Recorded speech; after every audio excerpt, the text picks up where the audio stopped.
Welcome back to Final Fantasy XIV, where we are still in Elpis with Emet-Selch, Hermes, Meteion, and Aphroditeus. And now apparently we are going to accompany Hermes with his daily tasks. Lives apart.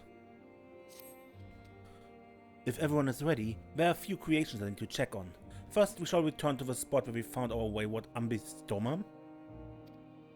Have care when you step outside the hub, for there are maybe more unruly creatures about. Alright.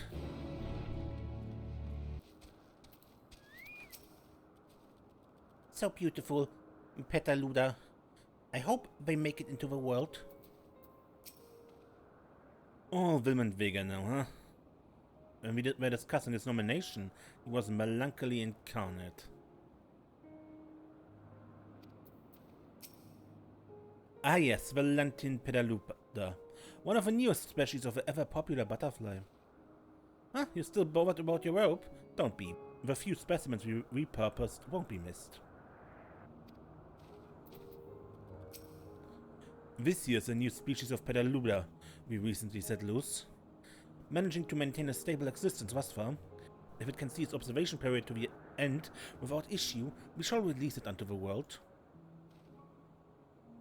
Tell me, do you know the difference between living beings and arcane entities? It's the presence of a soul, yet the soul isn't something you can choose to have at will. No, it manifests only in those beings whose forms adhere to the laws of creation, that can endure on their own. Beings that do not fulfill this requirement, such as those spontaneously born of magic or natural phenomena, do not have souls. No matter how much it might resemble flora or fauna, if it lacks a soul, then it's considered an arcane entity. So you see, it is not for mankind to decide what is living. That domain lies beyond our manipulation, and it is hubris to assume otherwise.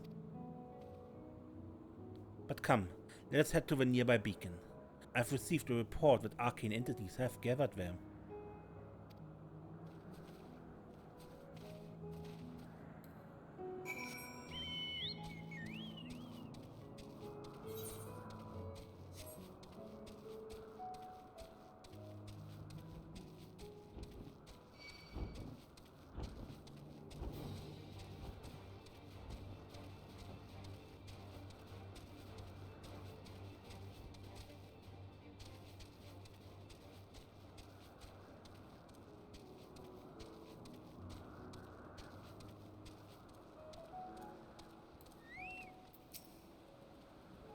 We're meant to be observing Hermes, but instead we're stuck with Meteion. Well, I suppose she herself serves as proof of his prowess as a researcher and creator both. I mean, he's right over there. A fascinating creation, much like yourself, little one. Renowned as Hermes is for his flying lifeforms, 'tis a rare privilege to be able to see one of his works in progress. Come on. Interesting. You are interesting too. Tell me, how did you find the Ambistoma? Ah yes, lightning pneuma, just as the report said.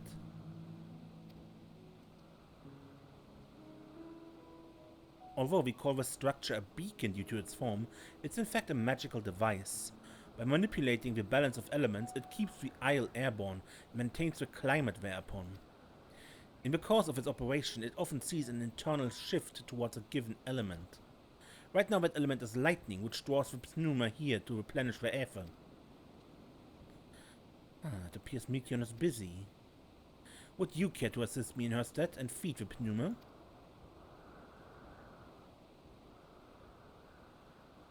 By using this lightning converger, you can harness ambient lightning and focus it into a ball. A veritable feast for our dazzling friends. Go on, give it a try.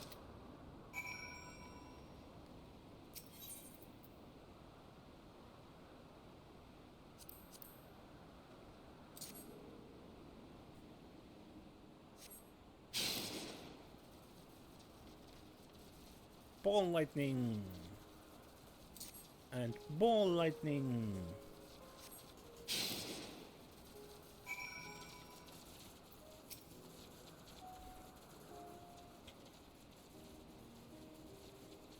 Perfectly done, Desiree. Look.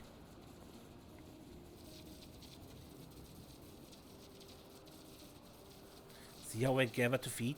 How they express themselves through their actions despite their lack of words? Speech is not the sole defining characteristic of a thinking, feeling creature, nor silent an indication that they do not possess these qualities. Be it a soulless arcane entity such as the Pneuma, or an ethereal life form such as the Pedaluda, all seek to perpetuate their existence, to survive.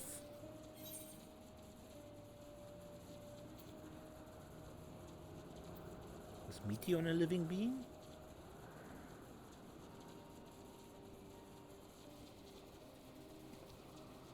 A good question. I can answer it from a theoretical standpoint, but it ultimately falls to the Bureau of the Architect to pass judgment.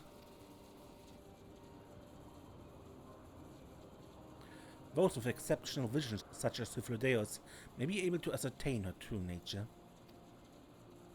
But to me it doesn't matter. She's herself. That is all I need to know.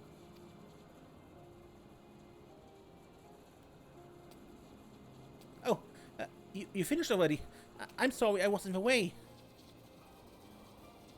Not to worry, my dear. They missed nothing of note, and we still have plenty of work for them to observe. Next we will head east to the Morning Dew. The Morning Dew. I need to speak with some observers there.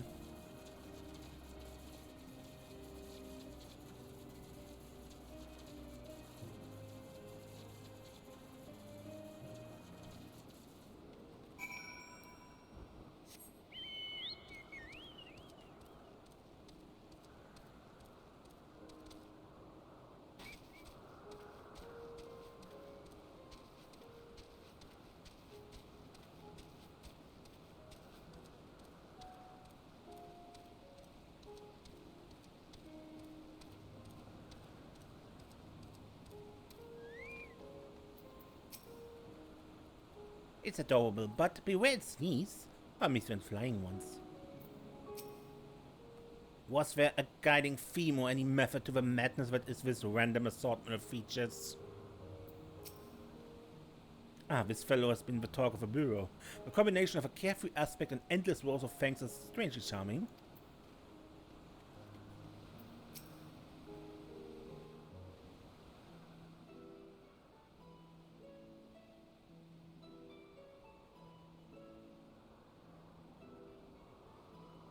Amazing, is it not?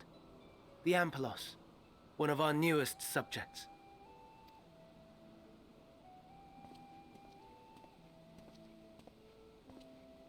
So, how are we coming along?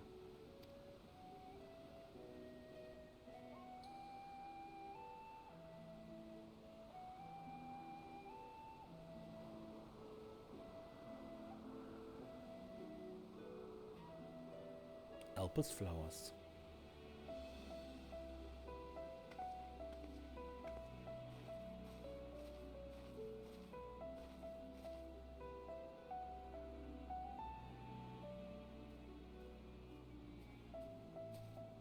This place is Alpes. Those flowers. Alpes. Entelechis. Like me.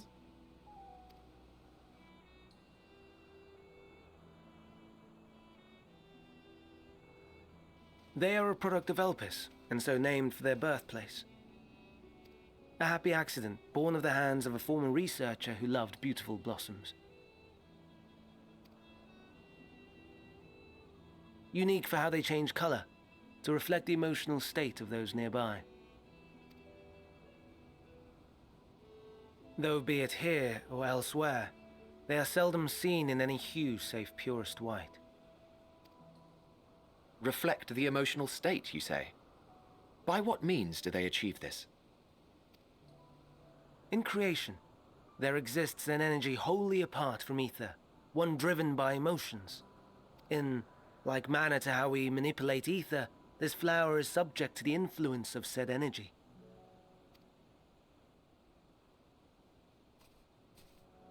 While it has no will of its own, it is sensitive to the prevailing emotion in the vicinity, and reacts by altering its color and vibrancy.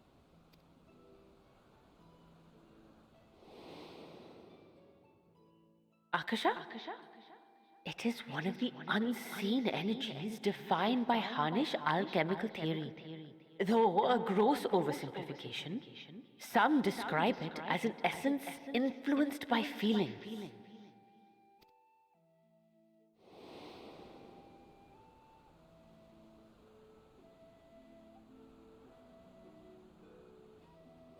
Akasha. Though I'm not familiar with the term, your description suggests it is the self-same energy. Dynamis, we call it. And those entities like the Elpis flower that have the ability to interact with this energy, converting emotions into tangible phenomena, are Entelechis. That's me! That's me! An Enteleki! That you are, my dear. And no ordinary one at that, but the first possessed of free will.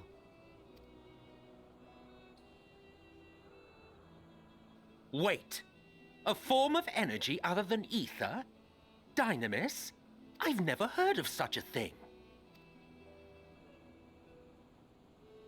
Hardly surprising. Dynamis cannot be seen, much less felt. And though its existence has long been theorized, we had no proof until the flower's serendipitous creation. What's more, Dynamis is far weaker than ether. Under normal circumstances, its effects are drowned out by the latter, on account of which, beings comprised of and reliant upon the ether, like you and I, are unable to make practical use of Dynamis. 'Tis a truly esoteric thing, known to but a select few scholars. Intriguing. Then, given the limitations you described, why create Meteon?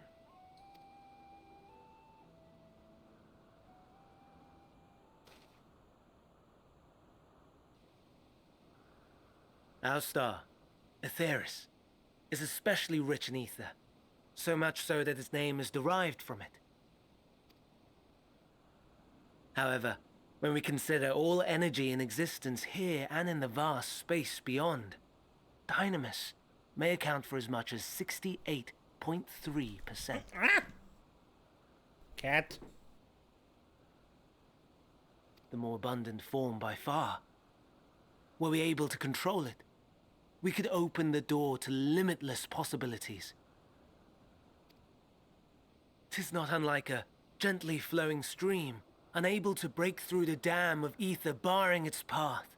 But if we could imbue the stream with the vigor of a raging river...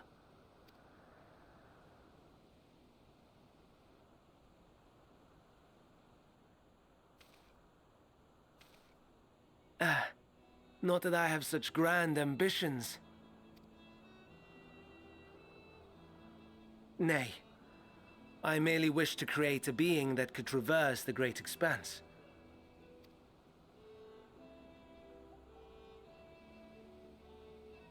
The relative scarcity of ether beyond the bounds of this star was a concern, and so I looked to another source of energy by necessity. Okay, so Meteon is intended for space travel.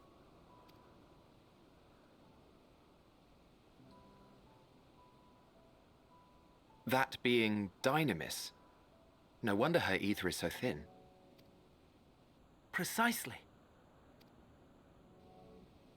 Yours is thin too. Like an Enteleki. Like me. So... are we the same? Entelekis.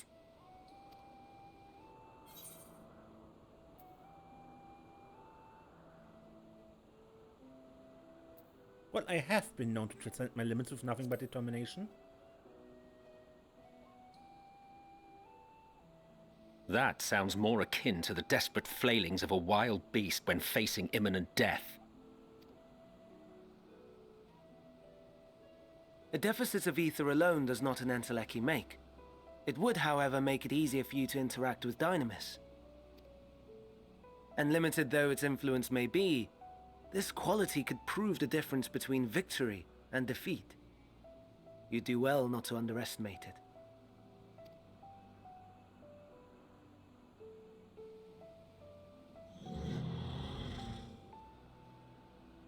Oh dear. I'd forgotten about the poor fella. You must excuse me a moment while I go and verify a few more things.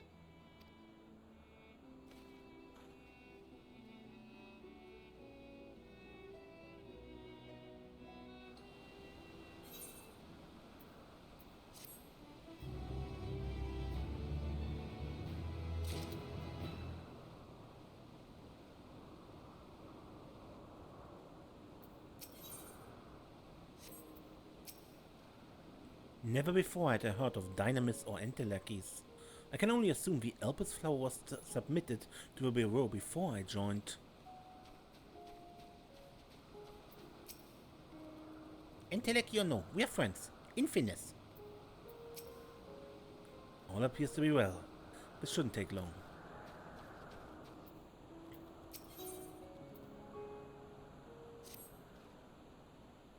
Not that I or anyone else would be able to make use of it even if we knew. But it irks me to discover there is an entirely different form of energy, and no one told me. That personal annoyance aside, Hermes' knowledge is undeniably impressive. Given that there are none among the 14 who specialize in the Celestial, he would be a welcome addition. Assuming he can be persuaded to join, that is. I still can't understand his hesitation.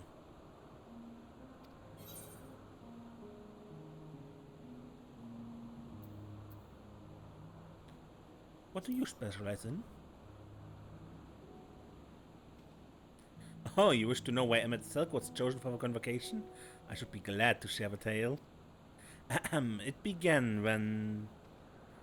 Not another word. Lest you've forgotten, we are here to learn about Hermes, not me. My misspent youth is not your concern. I'll tell you a tale when we're away from sensitive ears. What now? I want to learn about the convocation. If you would accompany us, I suppose you should at least know that much. The Convocation of 14 is a governing body that determines myriad policies. Our goal is to ensure that all is right in creation, and that our star may know a brighter future. As the name suggests, the Council is comprised of 14 officers, each of which is held by an individual chosen for their surpassing abilities. Depending on the office, one is required to either be an authority in a certain field, or possess skills that would facilitate the performance of their stipulated duties. The former category includes Miton, specialist in aquatic life, Logrith, a specialist in terrestrial life and husbandry, Halmarut, a specialist in fungal and plant life, Emerald, specialist in medicine and healing, and Lahabrea, a specialist in creation magics, who was brought forth phantom beings of the highest complexity. As for the latter category, there's Ultima, advocate of the arts, Igeyom, champion of enlightenment and rhetoric, Pashtarot, preserver of discipline and order, Emet-Selch, keeper of the ethereal realm, or underworld in the vernacular, Fandaniel, pursuer of extant phenomena, and Azam, traveler of the world and counselor to the people. What? Should I be revealing such details to you? Don't be silly. Even children know this much, and you would do well to remember it all.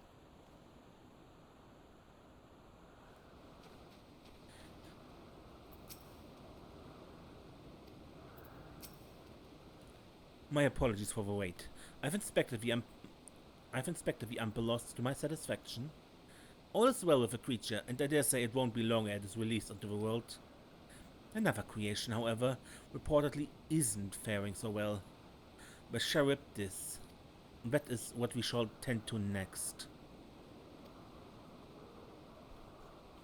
If you'd follow me, my friends, We shall return to the main isle and head north.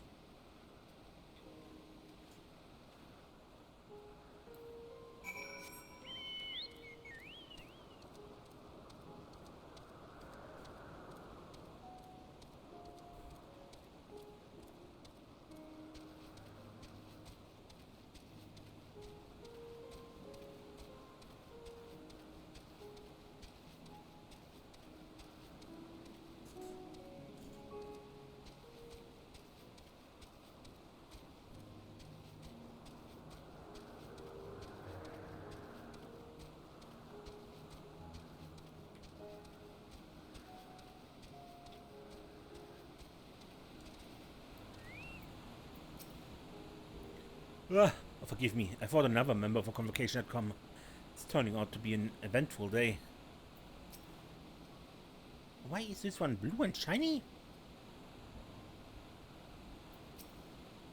There's a slight difference in etheric balance between these charybdises.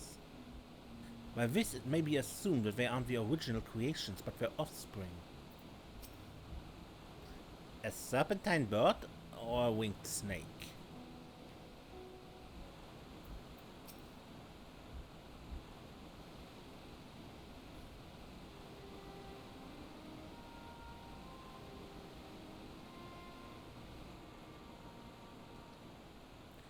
I understand there's a problem with one of the charybdis.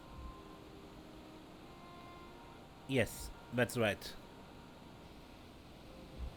As you know, the charybdis is based on a sea creature. Owing to adjustments to enhance its affinity to wind, it is capable of flight. The specimens created from the concept would all fly without issue, but a problem arose in subsequent generations. This third-generation creature was born with an etheric balance leaning strongly toward water, its aquatic origins reassessing itself, it would seem. The result being its affinity to wind is diminished and it cannot fly. No matter what we try, we can't get it to rise even the slightest bit.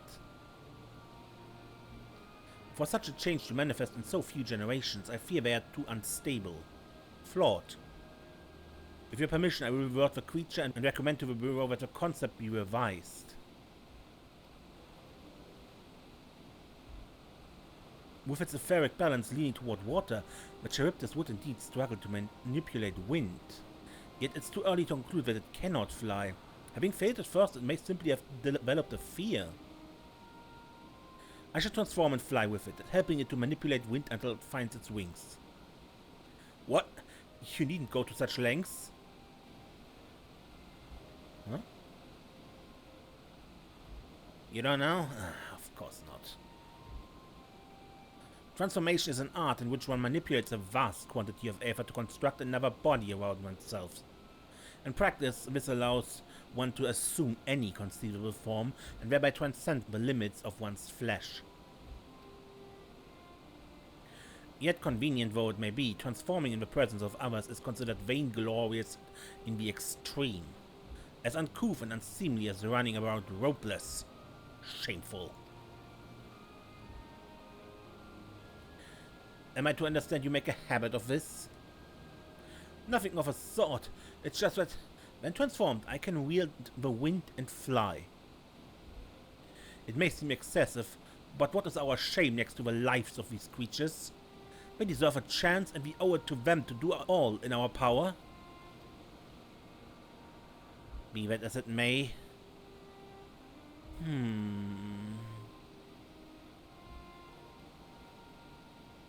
Yes, I believe I have a solution. Emet-Selch, may I trouble you to move a charybdis away from its fellows? Or somewhere out of sight.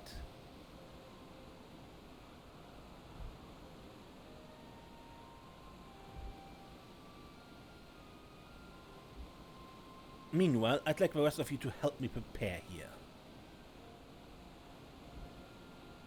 What mischief are you scheming now? No mischief, I assure you. I would but spare you the need to report to your colleagues who tell me to admit it in indiscretion. So I have a little faith and run along.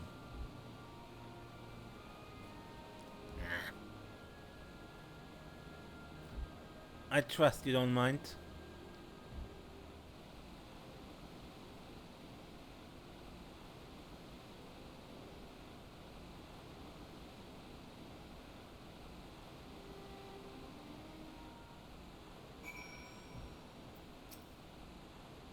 Mithridates is a man of ideas.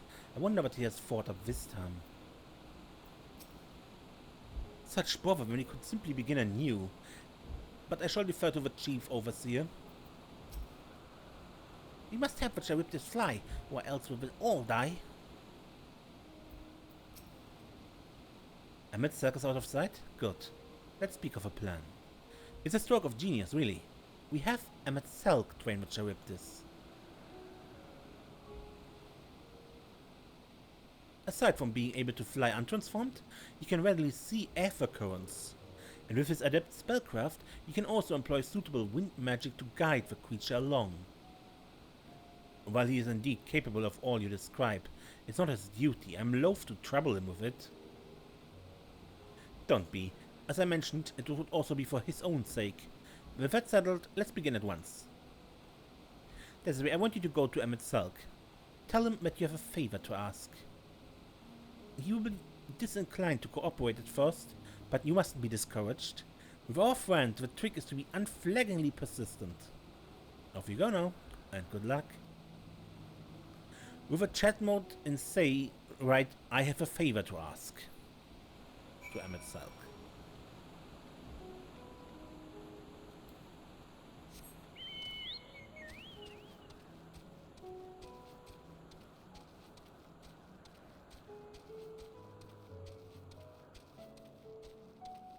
They are far, far away.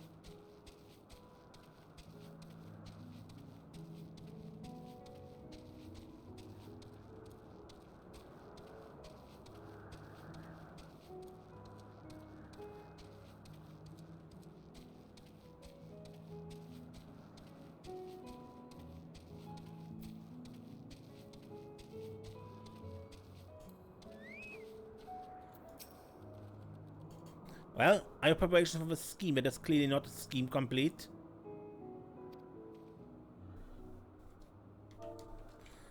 Say, I have a favor to ask.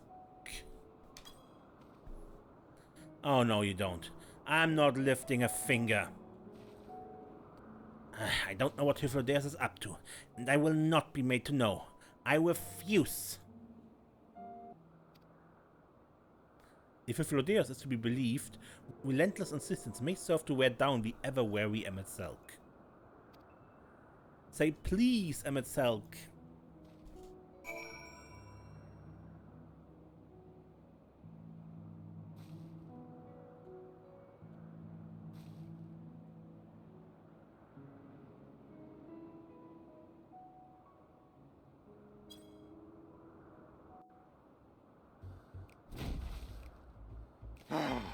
No, no, no. You are not foisting this nonsense on me.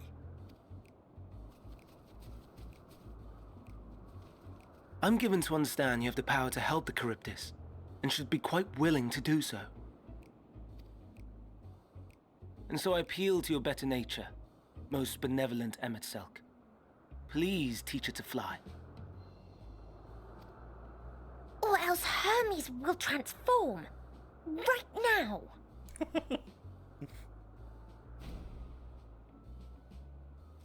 Now, there's no need to go quite that far. Altruism is its own reward, as I'm sure he would agree. Oh, would he now? And who contrived to put me in this position, pray tell? Nothing so devious. I merely suggested a possible course of action.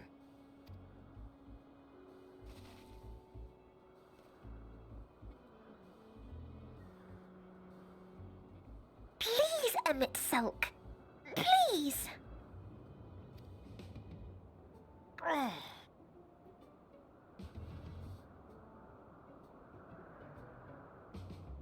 I did not come all this way to play nursemaid to your creations. I'd thank you to remember this favor and let it be the last.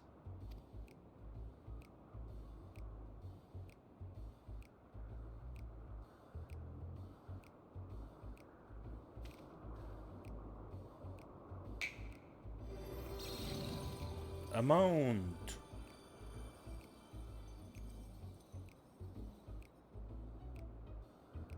I will aid it once it has taken to the air. It falls to you to shepherd it skyward.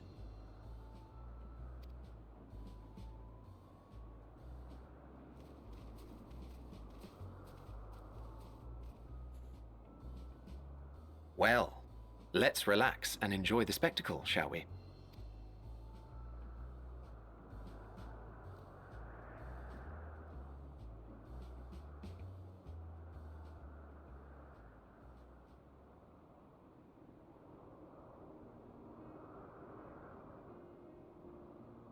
You were wondering why Emet-Selch joined the convocation.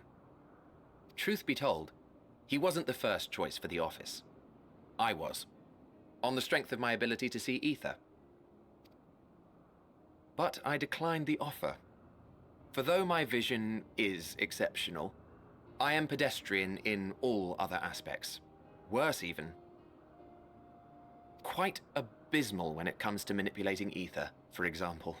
Couldn't transform even if I had a mind to do so. What good is the ability to perceive a problem if one cannot act to address it? Emet-Selch has no such shortcomings. He excels in vision and manipulation both, the latter to an extraordinary degree. If there is a mage more powerful, I do not know of them.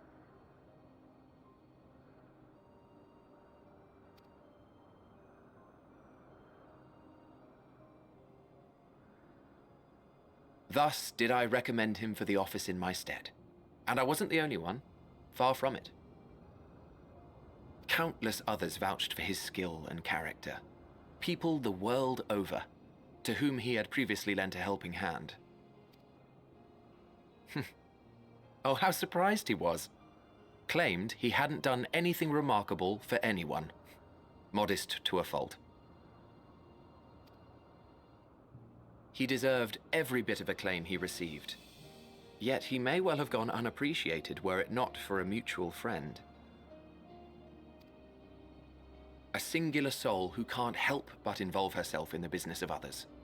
Where she walks, excitement is certain to follow. Her antics irritate Emet-Selch to no end. But much of his grumbling stems from genuine concern. When our friend calls, he never fails to answer and lend his talents. And in the course of doing so, he himself came to be recognized and respected by those around him.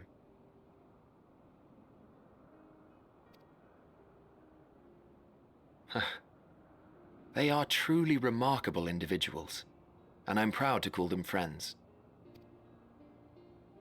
To help them realize their dreams. This will be my greatest contribution to our world. And when they have fulfilled their respective purposes,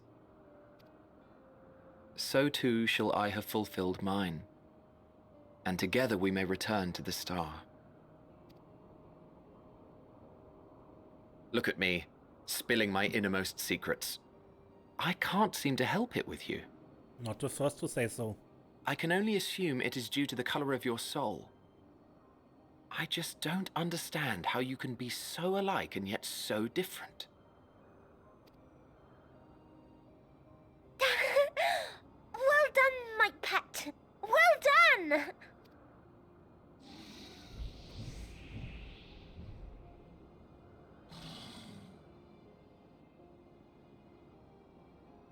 Ah, yes. I dare say the Charybdis will be fine hereon. Why don't you go and signal to Emet-Selch? Let him know that his arduous task is at an end.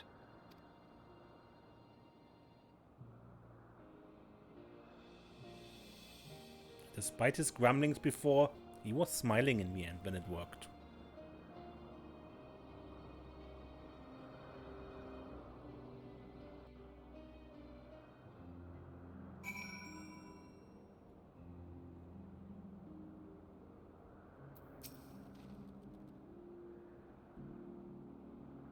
If I didn't know better, I'd say Emet-Selch is enjoying himself. Not that he'd ever deign to admit it.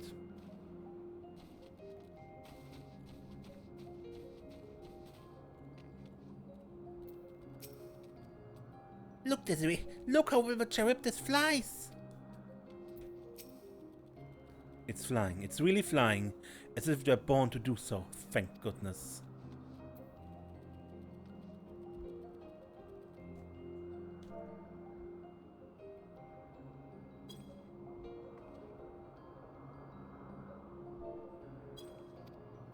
Emerging from his reverie, Emet-Selch notices you and begins to descend with a Charybdis.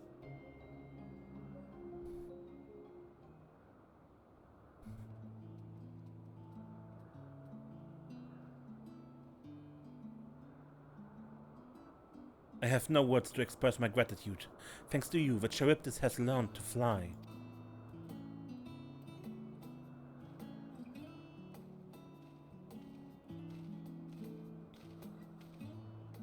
And Desiree and I could relax and have a pleasant chat. I'm sure you did. The creature needed some small assistance at first, but soon it was flying more or less on its own. I doubt you will need to repeat the lesson. That was truly impressive.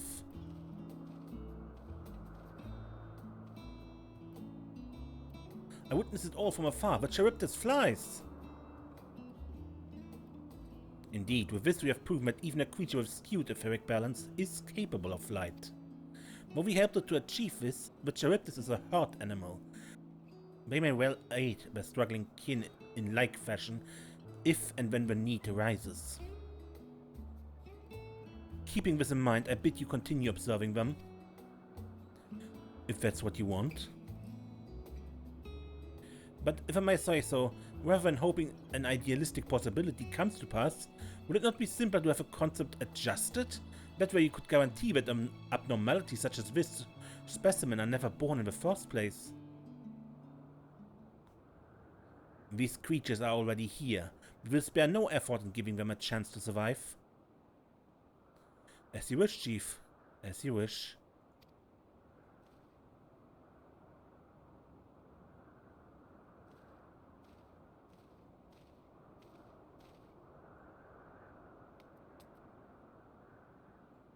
Hermes?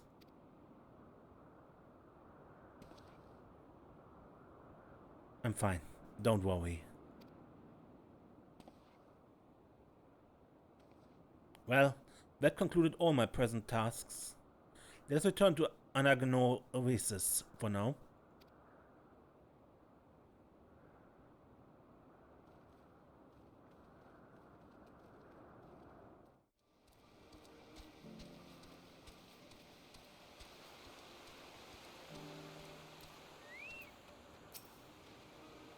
I thoroughly enjoyed myself.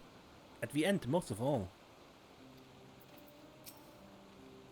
Now you've seen what I do. Was it everything you were expecting? All the creations are happy.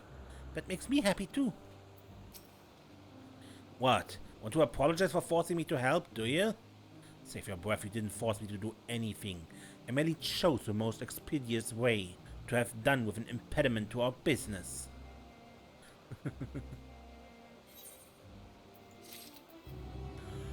Okay, but I end this episode here, and next time we continue. Until then, oh, and new quests unlocked. That's also good. Maybe I do that in between some quests. Yeah, I think I do that, and then we continue. Okay, until next time then. I'm Ace, and don't get lost.